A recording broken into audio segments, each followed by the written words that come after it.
This is ELH4X4 doing stuff. Today we're working on a 2014 Silverado 5.3 liter. You know, there's tons of videos out there on... Well, let me back up. What we're going to be doing is we're going to be doing plugs and wires. Alright, so on the driver's side we got a straight shot. Alright, we don't have to worry about distributor cap with a centrally located distribution point. This is all coil pack over the cylinder, so we won't have to worry about taking the plug wires off and knowing what the firing order is and blah blah blah. So what I'm going to do is I'm going to pull the wheel covers off. Alright, I got a series of what looks like Torx bit style screws holding the inner fender well in. So we're going to take that off for two reasons. One, I don't have to get up on top of the vehicle, reach over top, lean over. You know, my back hurts. Second reason is too, I got just over 92,000 miles. And I want to see what it looks like back in this area, right? You know, like the old style vehicles that constantly rots out right here. So what I'm going to do is little preventive maintenance, not only with the spark plugs and the wires, but also with the body panels. Clear out any debris or FOD for you Air Force personnel, foreign objects or debris. Make sure it's free and clear for you jump masters out there. Anyway, let's get into it. So these Torx bits are T15, okay? You know, we could use a, you know, some people take the tire off. I don't really see that, okay?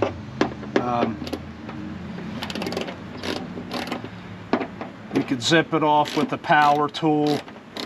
You know, whatever.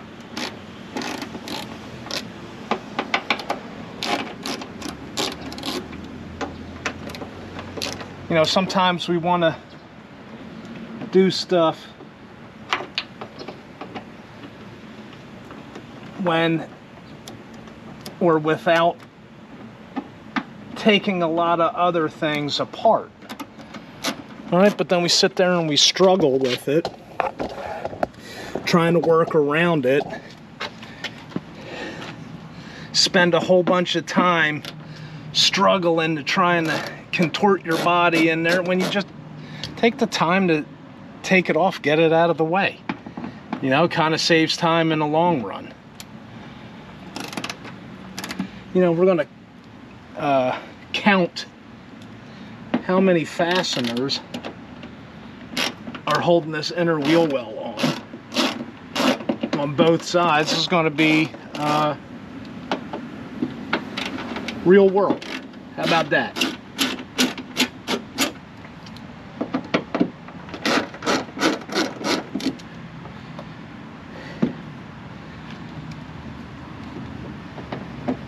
They say it's a 100,000 mile you know, maintenance. But I'm starting to notice like a little miss. Nothing too drastic where it's going to set off check engine light. All right, I didn't see anything show up on the scan tool for a miscount. So I couldn't tell you if there's a miss directly associated to a cylinder.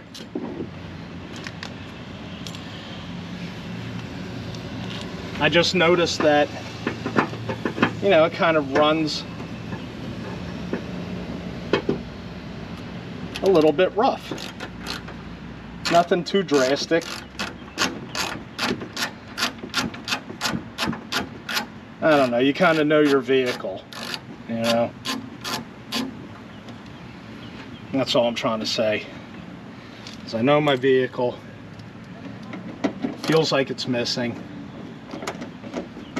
So we're going to investigate. So the fun part about it is my parts are supposed to be showing up sometime today. I don't even have my parts yet, and I'm sitting here doing this stuff, right?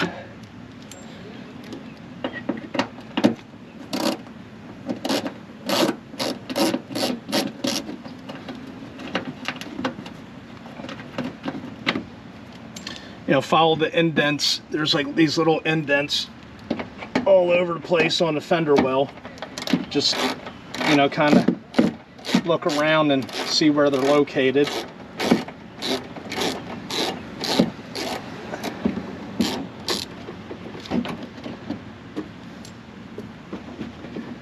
You know, like I said, this is real time. One take, Jake.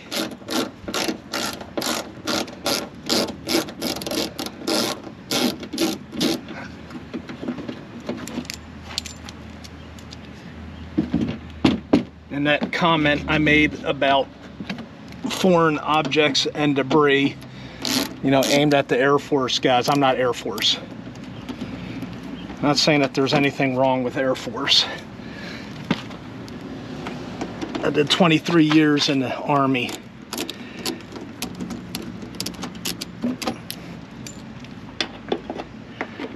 And you kind of know the, well, at least for Army guys, you know the hassle when you're driving a vehicle up onto the tarmac. In the Air Force base, they want to check your tires for rocks and stuff. We look at it as a hassle, but you know, to them, that's the possibility of damaging multi-million-dollar equipment. All right, and what are we talking about here?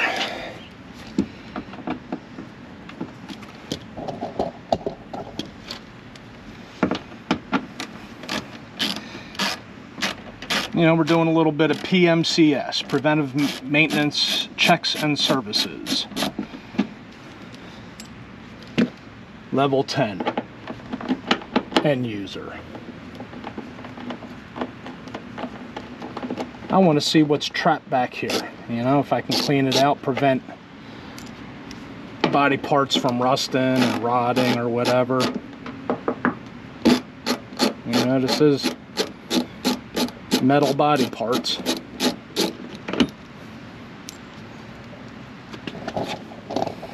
You know me, you guys always give me a hard time about using hand tools, but not everybody has power tools. Not everybody has power drivers.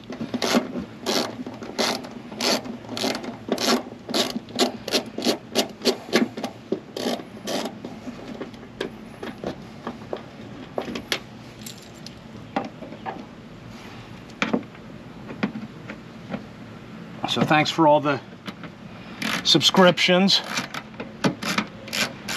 We're over 500, so thank you for that.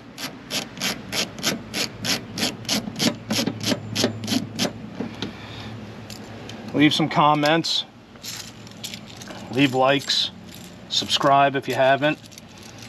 We got 1, 2, 3, 4, 5, 6, 7,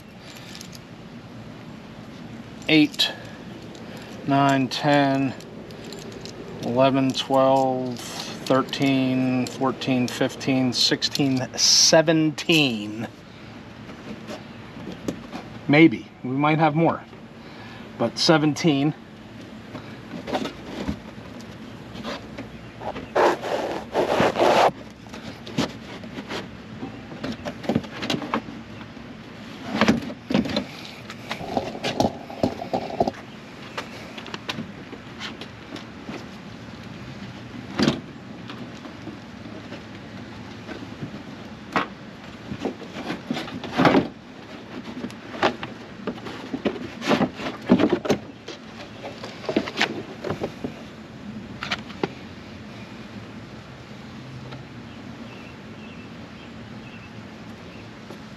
And that looks like straight up rat nest.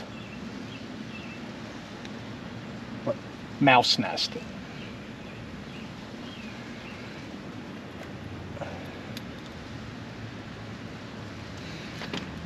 right, maybe mouse urine. I don't know, that was there. There isn't really anything under but in this area, so if a mouse comes out real time, I'll probably scream. But anyway, all right. There is some buildup right here.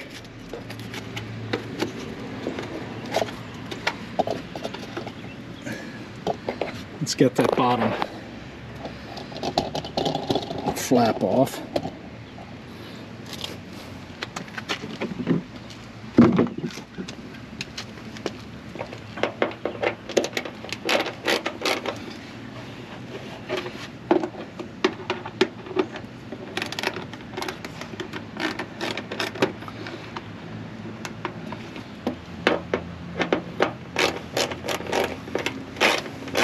And also the spark plug wires that I got don't have the heat shields, so we're gonna have to remove them.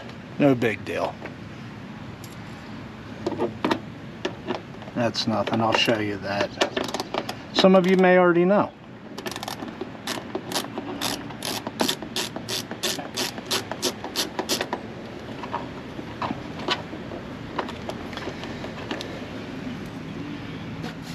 You know, there's tons of videos out there that show you how to do it the quick way.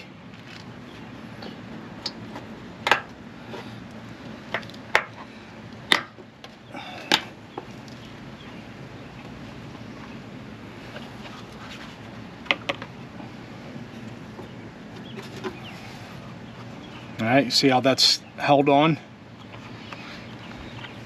Right here, there's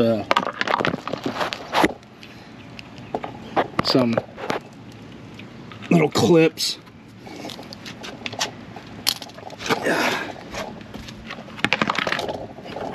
Let's turn you upside down. I don't see anything really to hold on to here. So, all right. Where are you looking? Where are you looking at? All right, that's what we got.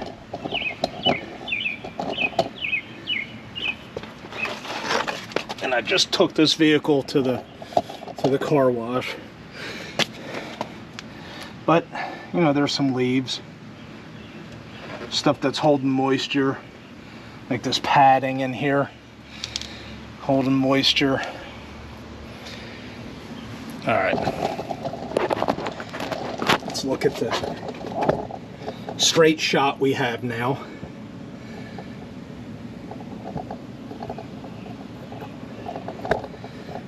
The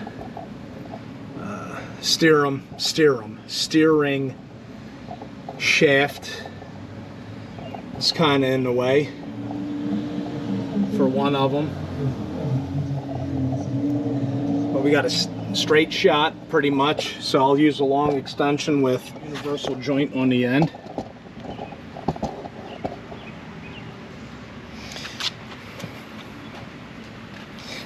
All right, let's go do the other side.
All right, let's see what we got.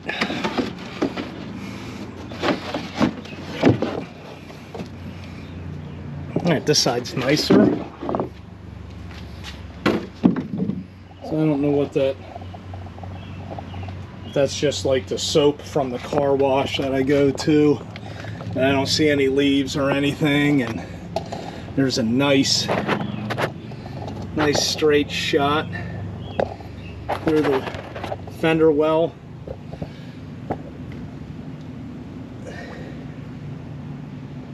Yeah.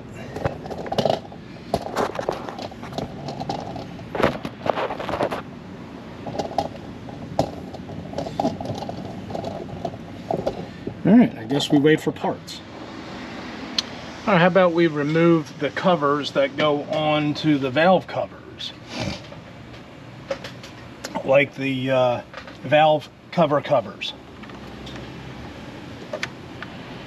All right, so we got these quick disconnect hoses.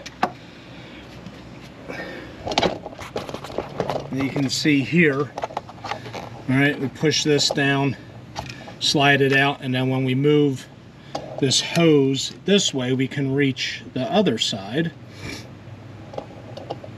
And then we would depress that and pull up. Perhaps. Yeah, there we go. All right, simple. We just depress and pull up. Where are you looking now? And then we'll remove our valve cover. Just lift up.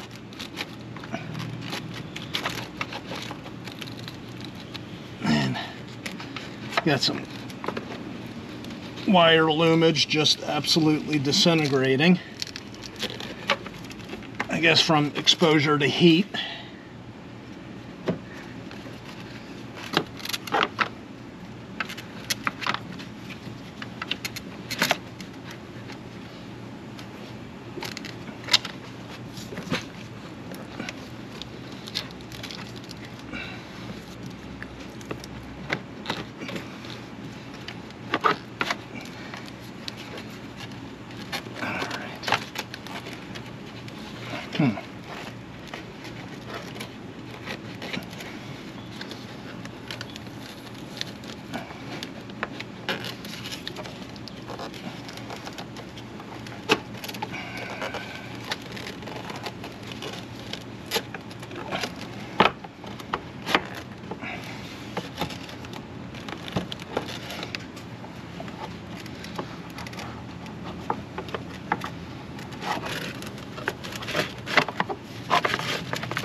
See that action? Kind of have to rotate it.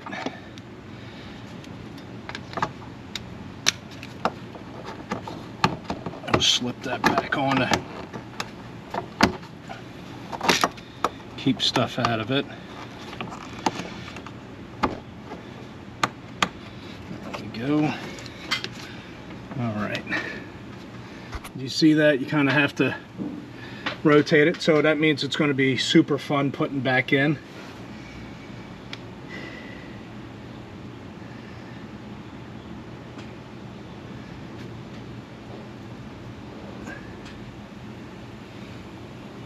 Yep.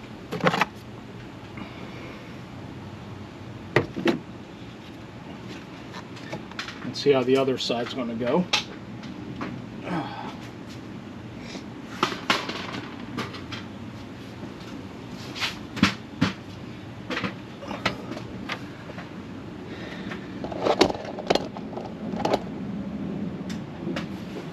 Okay.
not as bad, not as difficult.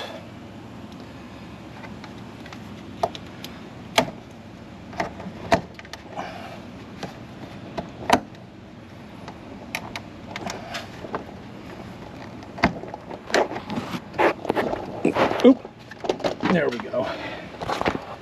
All right, so now we got access to all the coils and whatnot, and here in Tennessee we're on a heat advisory. It is absolutely miserable, completely saturated and whatnot, but once again we're going to wait for parts. While I wait for parts, I'm just going to go through, kind of clean the engine bay up a little bit and wipe the wheel wells down, and stand by to stand by. Hold and squat. All right, so we did a little wipe down. All right, we got some of the dirt and whatnot. Got the wheel wells wiped down, and so now we're going to move our attention to these little clips. We got to take them off and re-affix them to the corner trim.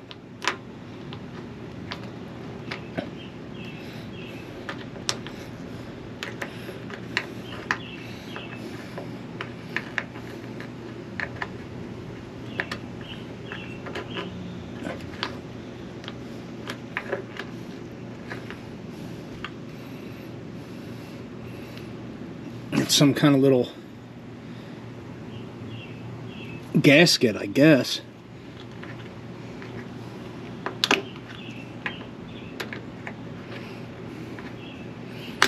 All right, looks like you have to push one side in. All right, until you get to another side, and then you got to push that side in. That's wonderful.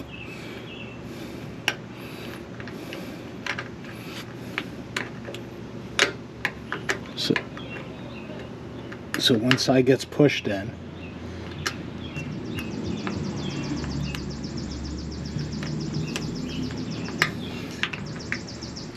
and then the other side,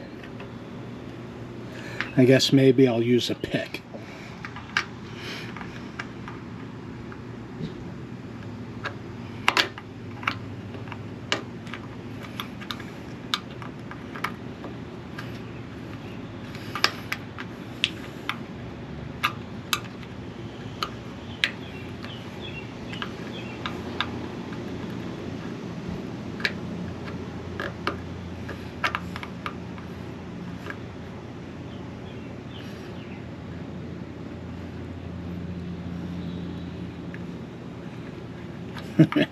I just don't see it.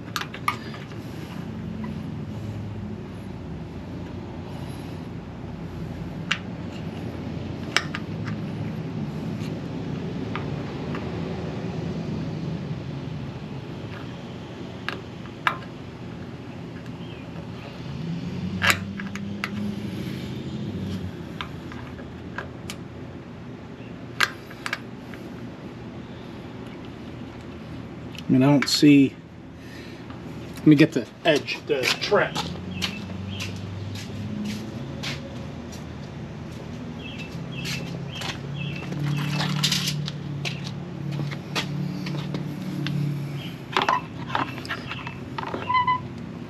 See, this has to go back on.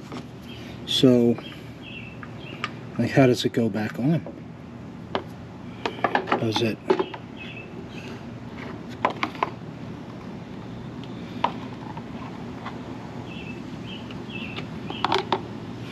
Yeah, I don't know.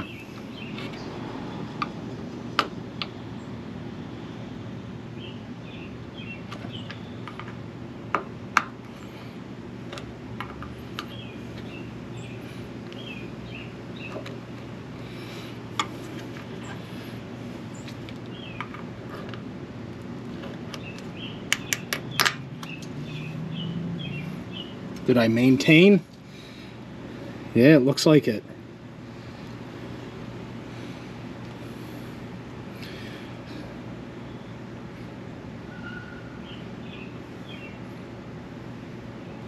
Okay. See that? So it pushes in on the one side, but not really on the other. So I just took it all the way over to the extreme, and let's see if we can replicate. So I gotta hit the detent on this side, and that washer is in the way,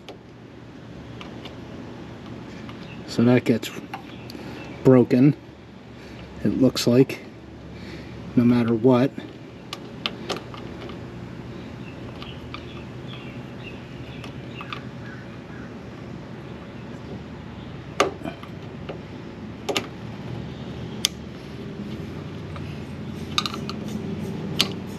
Ow.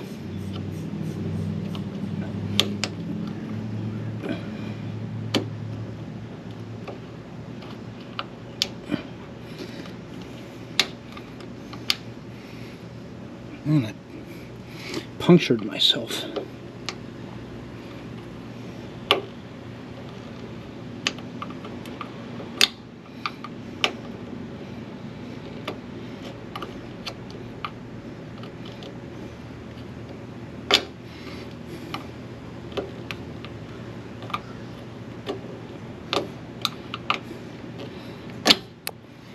Yeah, that's how we break it. Just break it, right?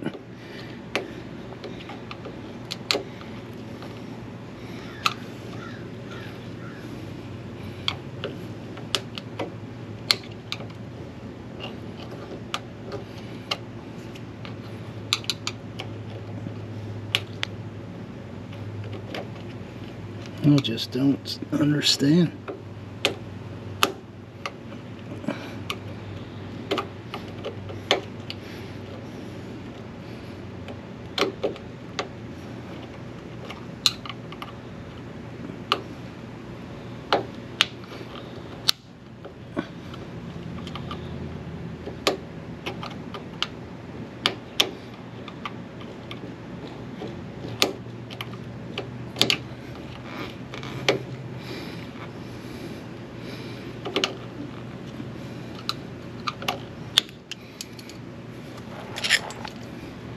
I mean, I was kind of able to push both of them in, but I broke that apart. So how does that work? I think just like that. Right, because if we... Well, no. Does it go all the way through? Okay, yeah. What are you guys looking at? There we go. Alright, are we doing ignition or are we doing body panel stuff? Trim. I thought this was a spark plug wire and whatnot thing. So there we go. That one's all busted up. But then it gets put right back in place. So there we go. That's how we got it. Alright, we finally got the parts. They showed up late last night, so now we're here the next day, bright and early.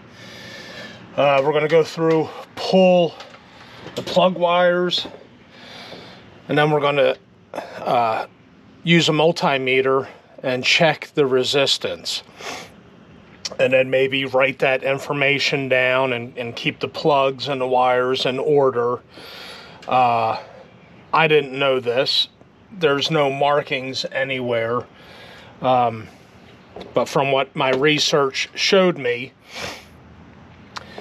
driver side bank is odd, passenger side is even, so 1 3 5 7 2 4 6 8 firing order is 1 8 7 2 6 5 4 3. That sounds familiar with the 1 8 4 3 6 5 7 2 with the L83. And I guess all the LS 3 motors, 5.3 liter. The firing order, they switched the 4.3 and 7.2. So 1.8, 7.2, 6.5, 4.3. Easy to remember. But it doesn't really matter when you're doing plugs and wires, because they put the coil packs right over each cylinder, so it's not like you shouldn't be able to. Or if you take your time, you shouldn't, unless you're really not paying attention, is what I'm trying to say. It's really hard to mix the stuff up. Alright, so we're going to go through, pull the coil wires, because I got it, well, we're changing them, but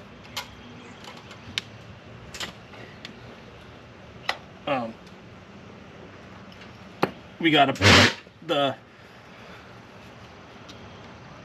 heat shields on the new plug wires. Look at your ends, make sure you're not leaving any inner parts behind.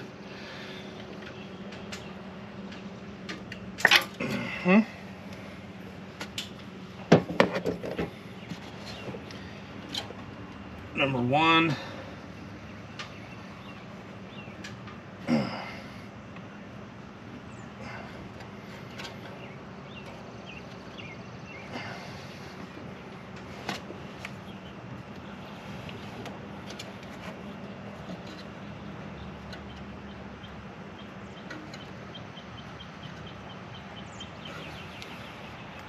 Yeah, you get the picture. So I'll time warp us.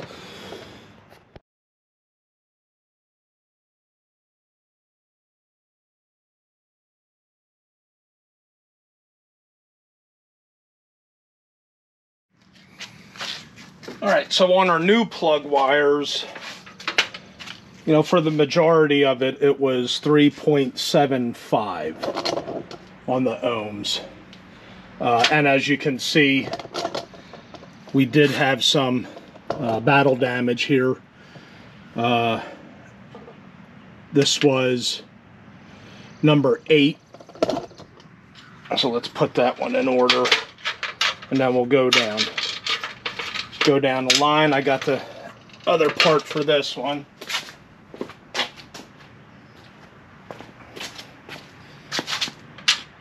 And we'll just go through and see what we got. Where are you guys looking? So with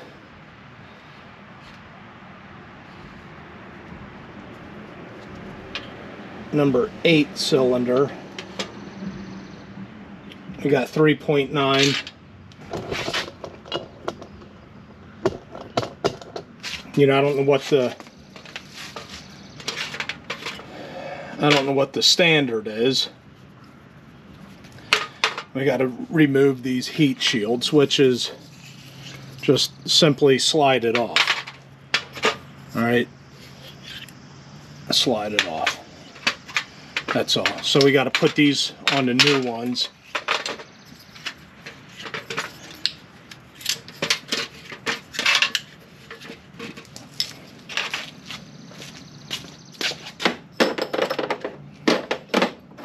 There's no info on the spark plug gap, but they showed up with being all the same at 42 thousandths. Alright, so number 8 was 3.9.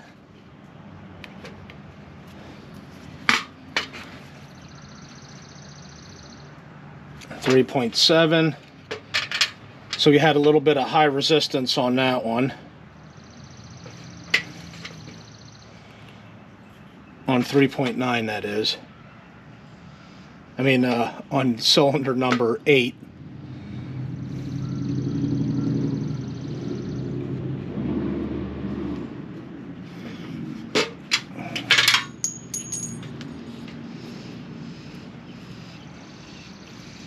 Oh, that's right. I pulled the...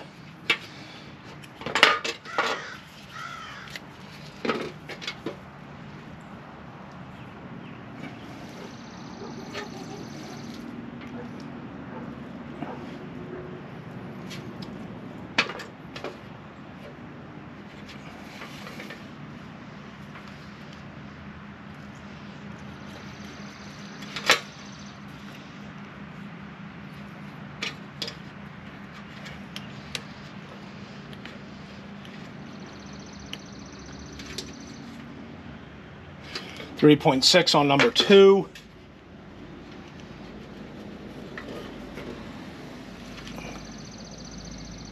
3.8, another little high one. That was on cylinder number 1. 3.8, cylinder number 3.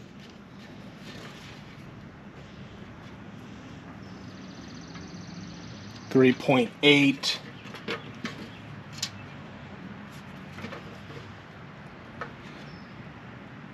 And 3.6 on cylinder number 7. What does that mean? I don't know. So cylinder number 8 had a little bit of high resistance.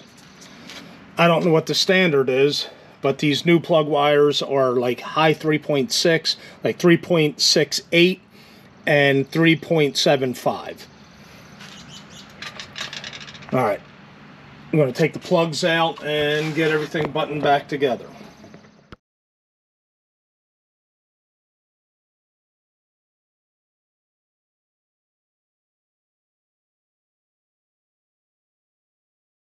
All right, we'll do some real time on number 8. Let's see if I can even get you. Maybe you can barely see it.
There we go.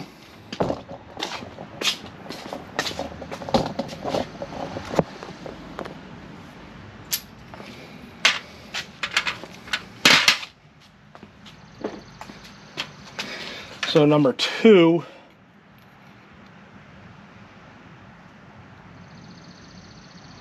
about 42 thousandths. 43 thousandths on 2, 4, this is number 6. 42 thousandths, number 8, this is the one where we had the high resistance. That's at about 44 thousandths. Number 1, 47. Number 3 is about 43. Number 5, 42. And number 7, 45.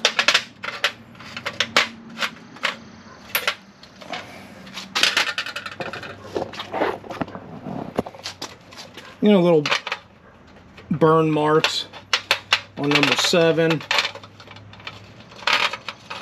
Right, combination of dirt and some burn marks.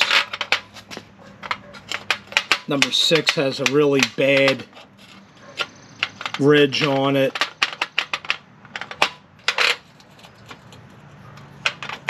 And not too bad. Not too bad for plugs that have 94,000 miles on them. Or whatever it was, 92,000. All right, let's get the new ones put back in. All right, let's get the heat shields put on. And that's all it is. You just slide it on. What I'm going to do also is put the spark plug wires in the coils and dangle it down, and that way when I put the spark plug wire or spark plugs in, I can just hook it up while I'm down there. Maybe, I don't know, it might be easier to reach it from up top.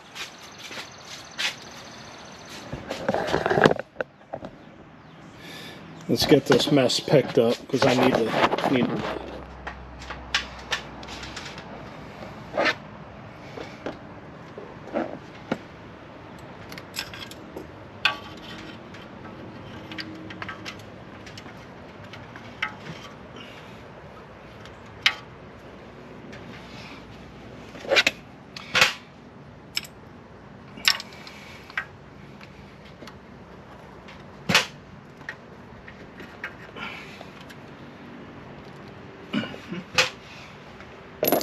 Now I'm putting mine with the white dot up because that's how they were originally.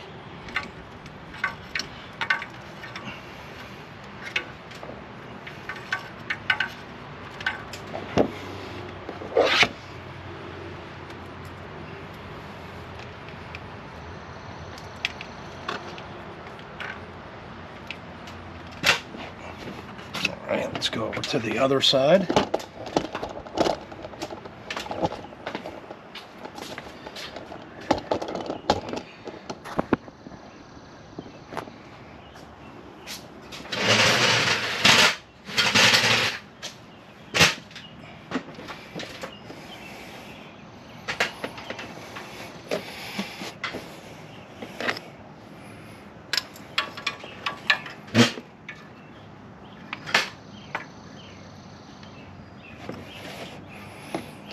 Just seems like it's easier to put it in if you grab it right down below.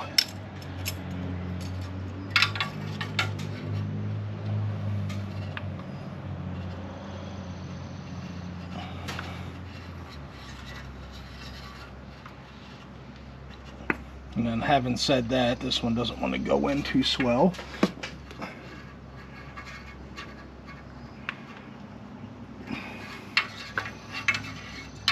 There we go. Oops.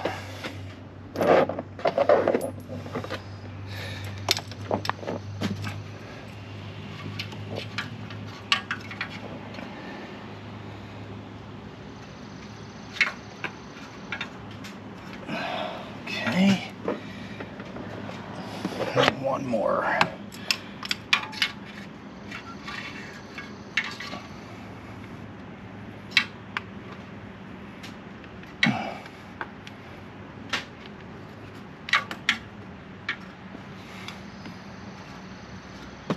All right, let's get these plugs in.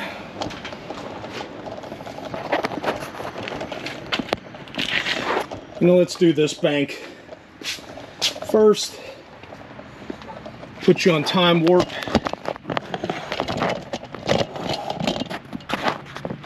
And then do real time for plug number 8.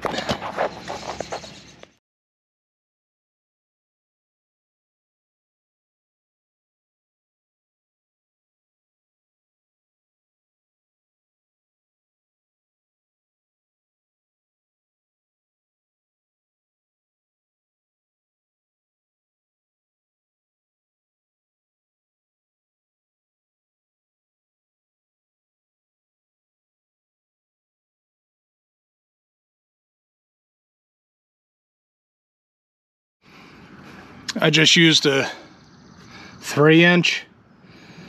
I guess this is extension to get behind the steering rod.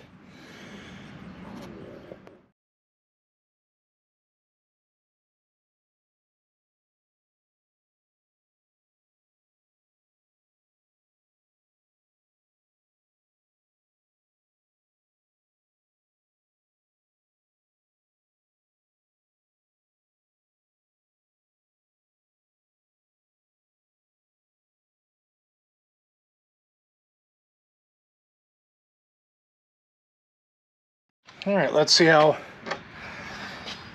this number 8 works out. I'm going to try it with the short extension.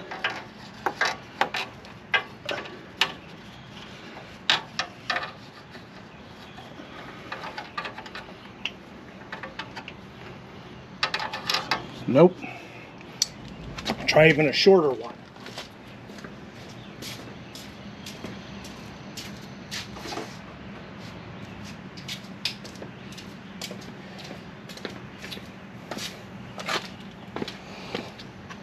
Maybe the 1 inch.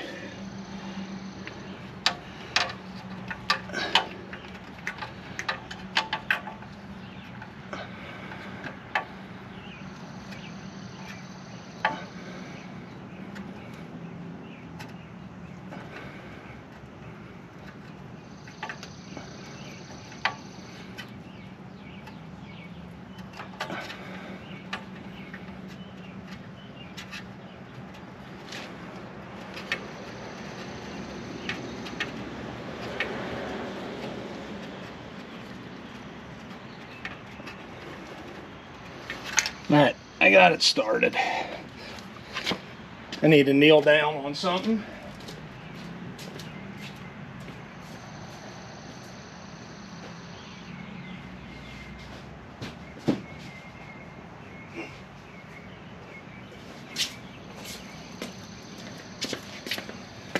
Alright. There we go.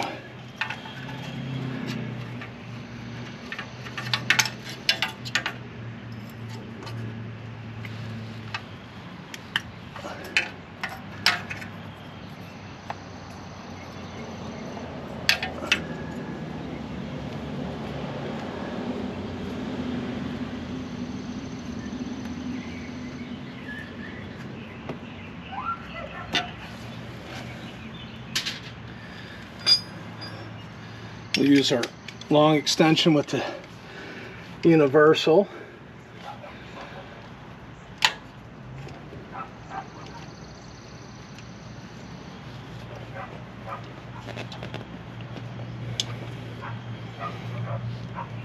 Maybe.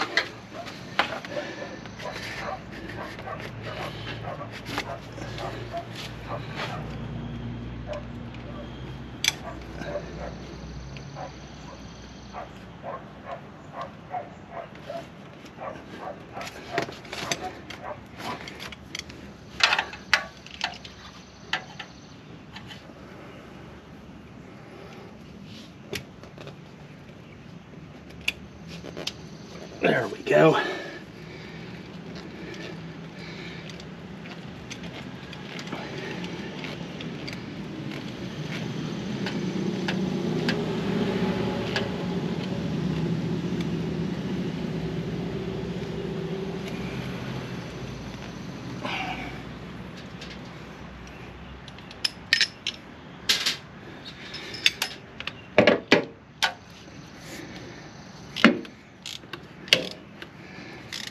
Right, this isn't the fastest way of doing it. But if this is your own vehicle and you're doing maintenance, you kind of want to take your time to see what's going on with your vehicle. Take the time to look at the plugs, inspect them. Take the time to look at the wires.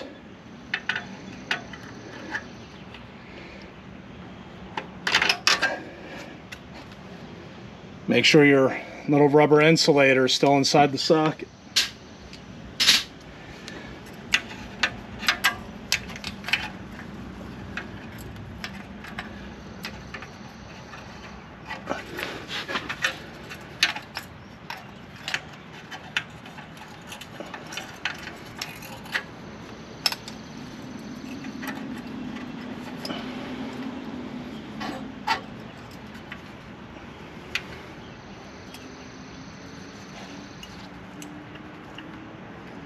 Alright, there we go.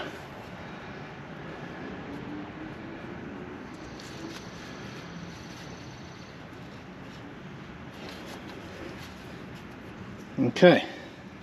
All right, we'll start it up and see see how it runs.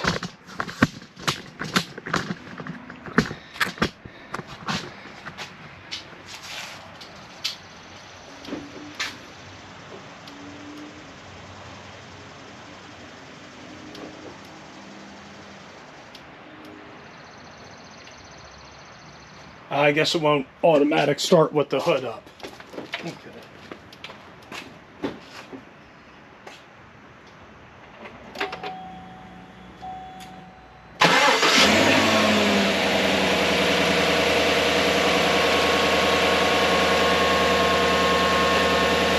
What I did notice is, you know, a long start. You know, some of you guys will know what that means, and if you don't, a long start means it cranks and cranks, and then it'll start up. This one, it immediately started up.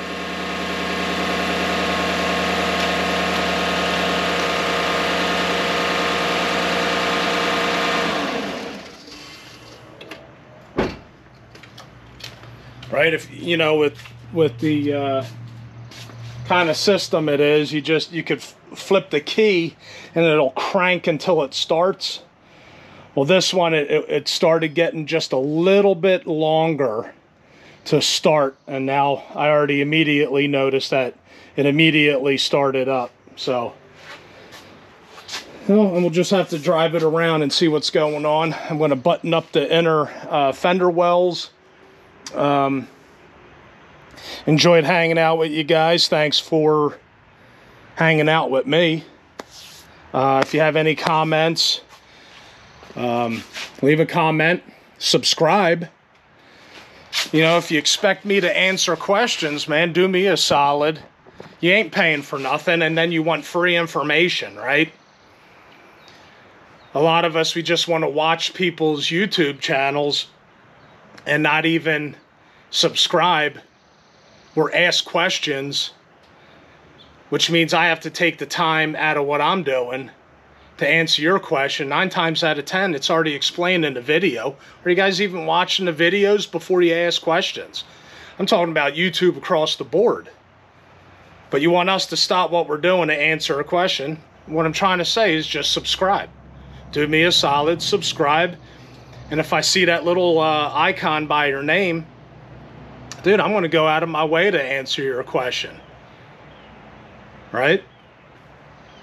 But anyway, thanks for watching ELH4X4 Doing Stuff 2014 Silverado 5.3 liter spark plugs and wires. See you at the next one.